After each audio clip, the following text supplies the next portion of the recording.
আমার চুল। সোনিয়া, আমি সত্যি বলছি, আমার উপর ভরসা করো, এইসব আমি ইচ্ছে করে করিনি।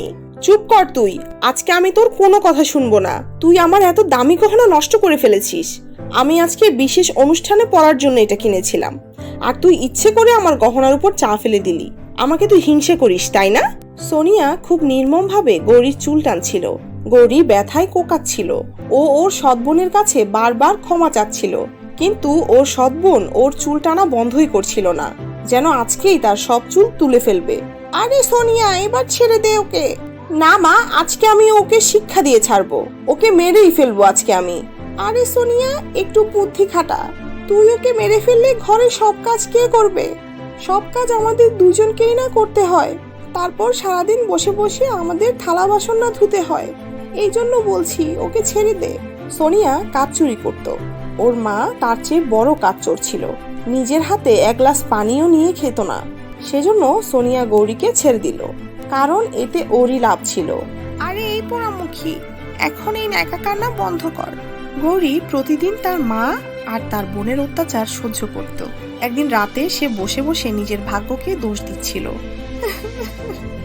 এ কেমন জীবন দিলে আমায় ভগবান! আমার জন্মের পরেই আমার মা আমাকে ছেড়ে চলে যায়, এরপর আমার বাবাও আমাকে ছেড়ে চলে যায়। যখন থেকে বুঝতে শিখেছি, তখন থেকে সৎ মা আর সৎ বোনের অত্যাচার সহ্য করে যাচ্ছি।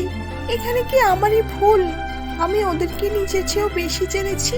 আমি তাদের প্রত্যেকটা কথাই শুনি, কিন্তু তারপরও কেন তারা আমাকে এত অপছন্দ করে? এটার কি একটাই কারণ, যে আমি তার নিজের মেয়ে না, সেই জন্য? গৌরী নিজেকে নিজে প্রশ্ন করতে লাগলো, কিন্তু সেসব প্রশ্নের কোনো উত্তরই খুঁজে পেল না গৌরী। এরপর দিন সকালে অজয় আসলো গৌরীদের বাড়িতে। অজয় হচ্ছে গৌরীর সৎ মায়ের মুখে ডাকা ভাই। অজয়ের নজরও খুব একটা ভালো ছিল না। সে যখনই গৌরীদের বাড়িতে আসতো, তার পুরো নজর গৌরীর উপরেই থাকতো। সেজন্য ভয়ে গৌরী তার সামনে যেতে চাইতো না। গৌরী, ও গৌরী, কোথায় মরে গেলি? আমি তোকে ডাকছি, শুনতে পাচ্ছিস না? এত সেজে গুজে কোথায় যাচ্ছিস? মা, সবজি শেষ হয়ে গেছে, আমি সবজি আনতে যাচ্ছি। আরে সবজি টবজি ছাড়, দেখ আমার ভাই অজয় এসেছে, ওর জন্য এক কাপ গরম গরম চা নিয়ে আয়। গৌরী তার মাকে তার মায়ামার কথা বলতে চেয়েও বলতে পারেনি, কারণ তার কথা কেউই বিশ্বাস করবে না, সেটা সে জানতো। কিছুক্ষণ পর গৌরী চা নিয়ে তার মামার কাছে গেল। এই নিন মামা, চা খান। তোমাকে কতদিন বলেছি আমাকে মামা বলে ডাকবে না? আমি তোমার কতই বা বড় হব। কি ঠিক বললাম তো দিদি? হ্যাঁ, সেটাই তো। তুই ওকে মামা ডাকার কি দরকার? আচ্ছা, তুই ওর খেয়াল রাখ, ভালো করে খাতির দাতির কর। আমি বাইরে থেকেই আসছি। মা, আপনি কোথায় যাচ্ছেন মা? তখনই তার সৎ মা সেখান থেকে চলে যায়, আর এদিকে অজয় তার সাথে বেয়াদবি করতে শুরু করে। আরে এসব নাটক করা বন্ধ কর গৌরী, এখন তো এখান থেকে তোর মাও চলে গেছে। এখন তো তুই আমার সাথে ভালোভাবে ব্যবহার করতে পারিস। আর এটা আমার কাছে একদমই ভালো লাগে না যে ওরা মা আর মেয়ে মিলে তোকে এভাবে কাজে বানিয়ে রেখেছে। নিচু লোক, আমার হাত ছেড়ে দে, না হয় আমি চিল্লাচিল্লি শুরু করে সবাইকে বলে দিব সবকিছু।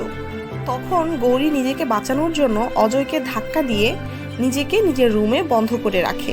আর যখন অজয় চলে যায়, তখন সে দরজা খুলে বাহিরে আসে, আর বের হয়ে দেখে সেখানে তার সৎ মা আর সৎ বোন মিলে অজয়ের নিয়ে আসা আপেল খাচ্ছিল। বাহ, আজকে অজয়ের বাগানের এই আপেলগুলো এত মজা, এত মিষ্টি কেন?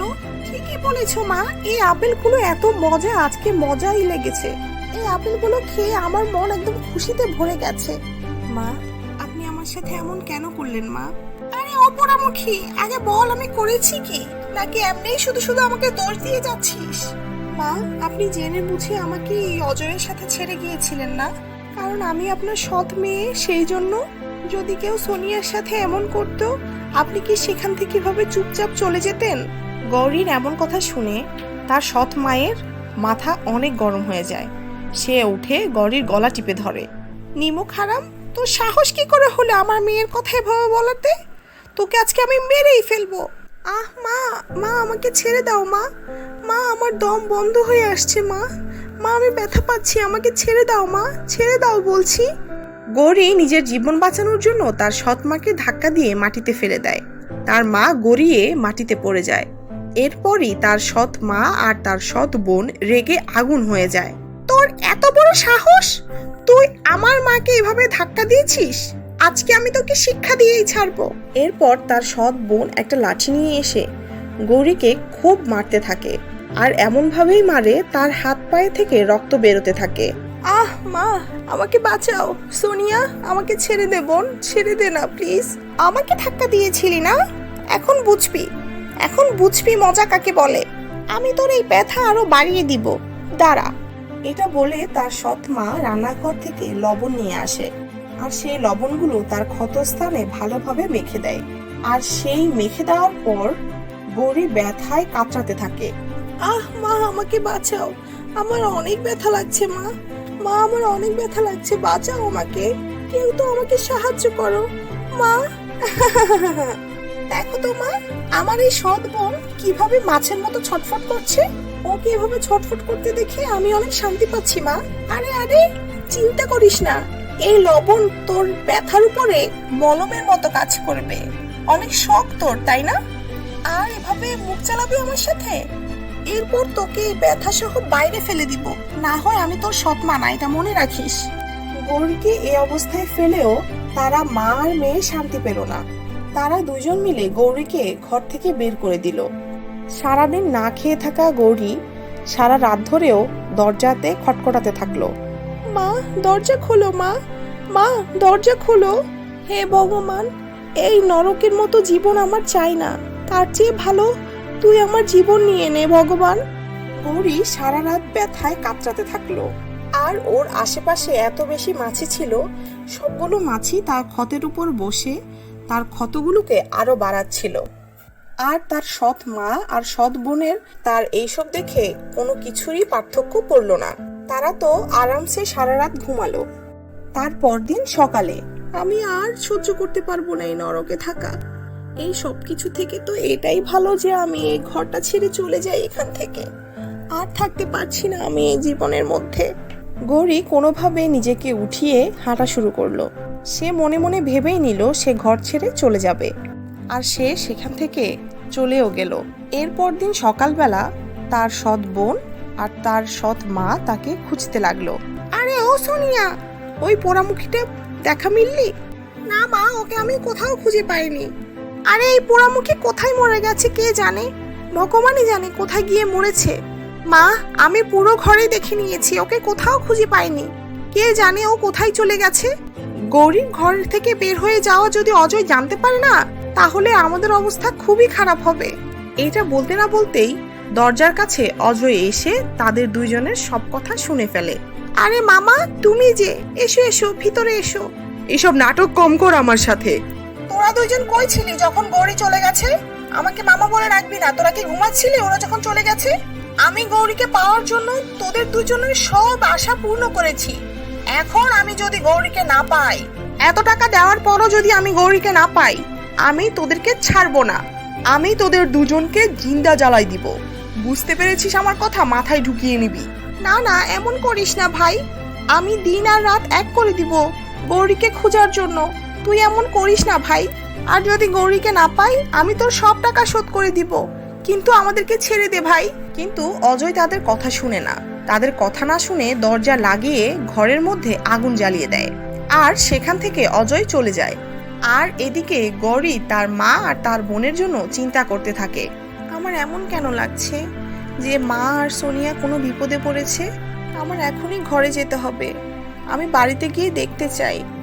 এরপরই গৌরী দৌড়াতে দৌড়াতে বাসায় চলে আসে, আর এসে দেখে তার পুরো বাড়ি আগুনে জর্জরিত হয়ে আছে। আর তার বাড়ির ভেতর থেকে কে যেন অনেক জোরে জোরে চিল্লাচ্ছে, বাঁচাও, বাঁচাও আমাদেরকে, কেউ তো আমাদেরকে বাঁচাও, কেউ আছেন, আমাদেরকে বাঁচান প্লিজ, কেউ আছেন, আমাদেরকে এখান থেকে বের করুন প্লিজ, কেউ আছেন। আরে এটা তো আমার বোনের আর আমার মার আওয়াজ। মা, সোনিয়া, আমি তোমাদের কিছু হতে দিব না, তোমরা একটু অপেক্ষা করো, আমি এখনই তোমাদের বাঁচিয়ে নেব। এটা বলেই গৌরী ঘরের ভেতর ঢুকে যায় দৌড়াতে দৌড়াতে। আর সময় থাকতে থাকতেই তার সৎ বোন আর সৎ মাকে ঘরের বাহিরে নিয়ে আসে। আর মৃত্যুকে এত কাছ থেকে দেখে সোনিয়া আর তার মা বুঝতে পারে তারা গৌরীর সাথে অনেক অন্যায় করেছে। তারা ভাবতে লাগলো তারা কিভাবে গৌরীকে মেরে মেরে একদম নাজেহাল অবস্থা করে দিত। আর এখন ওরা গৌরীর কাছে হাত জোর করে মাপ চেয়ে নিল। গৌরী, আমি তো মা নামের কলঙ্ক। আমি তোর উপর কত অত্যাচার করেছি, আমাকে তুই মাফ করে দে মা। হ্যাঁ গৌরী, আমিও তোমার সাথে অনেক খারাপ ব্যবহার করেছি, আমাকেও তুমি মাফ করে দাও মা। আমি সব সময় তোমার আদরের মেয়ে হয়ে থাকতে চাই। আর সোনিয়া, তুমি সব সময় আমার নিজের বোনের মতোই ছিলে আমার কাছে। শেষ পর্যন্ত গৌরীর এই ভালো ব্যবহার সোনিয়া আর তার মায়ের মনে যত বিষাক্ত ভালোবাসা ছিল সেগুলোকে আদরে পরিণত করেছে, আর তাদের সম্পর্কে একটা নতুন মোড় এসেছে। তো বন্ধুরা, আজকে গল্প এখানেই শেষ করছি। আমাদের পরবর্তী গল্প দেখতে হলে কিন্তু আমাদের চ্যানেলটা সাবস্ক্রাইব করতে হবে। আর আজকের ভিডিওটা ভালো লাগলে অবশ্যই লাইক কমেন্ট করে জানাতে হবে যে ভিডিও কেমন লেগেছে।